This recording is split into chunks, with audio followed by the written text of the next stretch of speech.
Livro Reportagens de Além Túmulo. Espírito Humberto de Campos. Psicografia de Chico Xavier. Lição de número 1. Amarguras de um santo. Falava-se numa roda espiritual da melhor maneira de cultivar a prece, quando um amigo sentenciou: uma herança perigosa dos espiritistas é a de transformar a memória de um companheiro desencarnado numa espécie de culto de falsa santidade.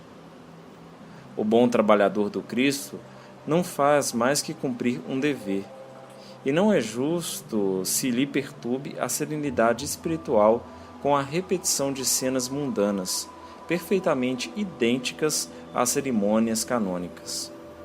Não raro, a morte arrebata do convívio terrestre um irmão consciencioso, dedicado, e imediatamente os amigos da doutrina o transformam num tabu de fictícia inexpugnabilidade.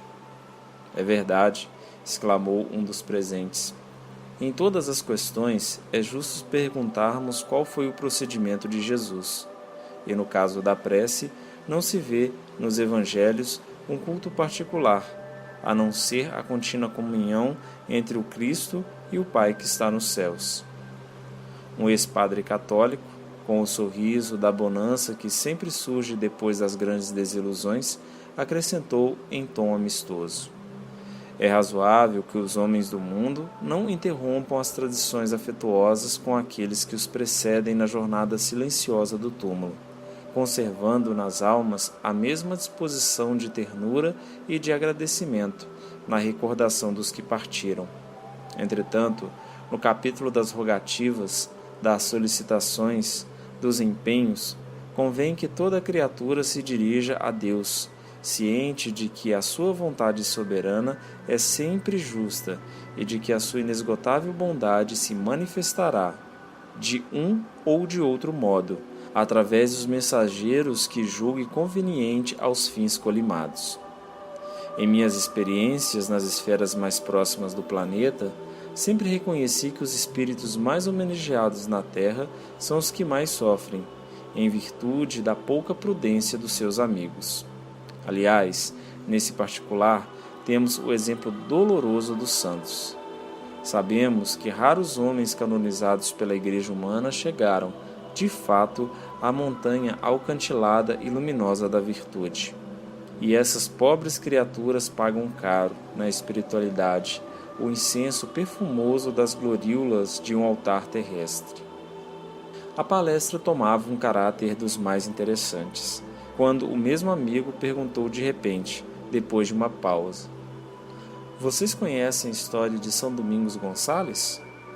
E quando os presentes se entreolhavam mudos, em íntima interrogação continuou: Domingos Gonçalves era um padre insinuante, dotado de poderosa e aguçada inteligência.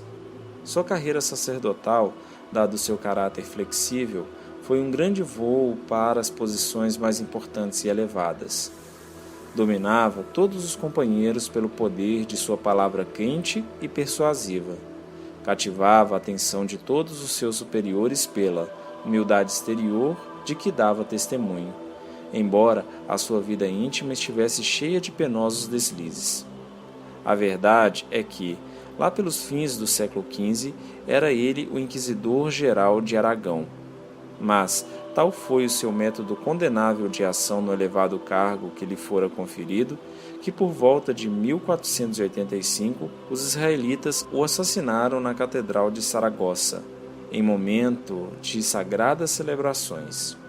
O nosso biografado acordou, no além-túmulo, com as suas chagas dolorosas, dentro das terríveis realidades que lhe aguardavam o espírito imprevidente, mas os eclesiásticas concordaram em pleitear-lhe um lugar de destaque nos altares humanos e venceram a causa. Em breve tempo, a memória de Domingos transformava-se no culto de um santo, mas aí agravaram-se, no plano invisível, os tormentos daquela alma desventurada. Envergonhado e oprimido, o ex-padre influente do mundo sentia-se qual mendigo faminto e coberto de pústulas. Nós, Porém, sabemos que as recordações pesadas do planeta são como forças invencíveis que nos prendem à superfície da Terra. E o infeliz companheiro foi obrigado a comparecer, embora invisível aos olhos mortais, a todas as cerimônias religiosas que se verificaram na instituição de seu culto. Domingos Gonçalves, assombrado com as acusações da própria consciência, assistiu a todas as solenidades da sua canonização, sentindo-se o mais desgraçado dos seres. As pompas de acontecimento eram como espadas intangíveis que lhe atravessassem, de lado a lado, o coração vencido e sofredor. Os cânticos de glorificação terrena ecoavam-lhe no íntimo como soluços da sombra e da amargura. E desde essa hora intensificaram-se-lhe os padecimentos. Sua angústia agravou-se, primeiramente em virtude da nova posição do círculo familiar. Os que lhe eram afins pelo sangue entenderam que não mais deviam o tributo comum de trabalho e realização ao mundo. Como parentes de um santo, não mais quiseram trabalhar. E essa atitude se estendeu aos seus mais antigos companheiros de comunidade. Os poucos valores da agremiação religiosa a que pertencera desapareceram. Seus colegas de esforço estacionaram voluntariamente na preguiça criminosa e no hábito das homenagens sucessivas. O grupo havia produzido um santo. Devia ser o bastante para garantia de uma posição definitiva no céu. O espírito infeliz contemplava semelhante situação, banhado em lágrimas expiatórias, e o seu martírio continuou. Sabemos que um apelo da terra é recebido em nosso meio tão logo seja expelido por um coração que se debata nas lutas redentoras do mundo. Se o serviço postal do orbe pode estar sujeito aos erros de administração ou à má vontade de uma estafeta, desviando do seu destino uma mensagem, no plano espiritual não se verificam semelhantes perturbações.